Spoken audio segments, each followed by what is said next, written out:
இந்த எபிசோட நாம இயக்குனர் மதன் இயக்கத்தில் வெளிவந்திருக்கிற வித் லவ் படத்தை பற்றி தான் பார்க்க போகிறோம். இந்த படத்தோட கதையை பற்றி பார்த்தோம்னா, திருமணத்திற்காக தன் குடும்பத்தார் பார்த்த அனஸ்வரா ராஜனை சந்திக்கிறாரு அபிஷன் ஜீவன். இருவரும் தங்களை பற்றிய விவரங்களை பரிமாறிக்கொள்ளும் போது தங்களது முதல் காதல் மற்றும் அதன் அனுபவத்தை பகிர்ந்து கொள்கிறாங்க. இதில் தங்கள் முதல் காதலை தேடி போய் பார்க்கலாமே என்று அனஸ்வராஜனுக்கு யோசனை சொல்கிறாரு. இதையடுத்து இருவரும் இணைந்து தங்களது முதல் காதலை தேடி செல்கிறாங்க. அந்த தேடுதல் பயணம் இவரிடத்தில் காதலை உண்டாக்கியதா இல்லையா, இதாங்க இந்த படத்தோட மீதி கதை. யதார்த்தமான நடிப்பால் கவரும் அபிஷன் ஜீவின் பள்ளி பருவம் மற்றும் இளமை பருவம் என இரண்டு தோற்றங்களுக்கும் கச்சிதமாக பொருந்துகிறாரு. நடிப்பிலும் அசைத்திருக்கிறான்னு சொல்லலாம். படம் முழுக்க பார்த்து கொண்டே இருக்கலாம் என்று நினைக்கும்படி கண்களாலும் முகபாவனைகளாலும் நடிப்பில் கலக்கியிருக்காங்க அனஸ்வரா ராஜன். பள்ளிப்பருவ காதல்களாக வரும் காவ்யா, அனில், ஹரிஷ்குமார் கவனம் இருக்கிறாங்க.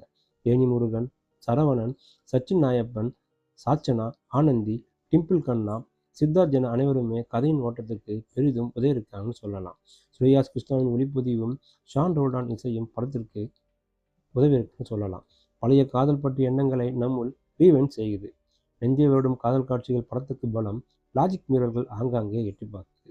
பள்ளி பருவ காதல் என்ற வழி நிறைந்த நினைவுகளை, உணர்ச்சி போராட்டங்களை உள்ளடக்கிய படமாக வடிவமைச்சிருக்காரு இயக்குனர். காதல் காட்சிகள் ரசிக்க வைக்குது.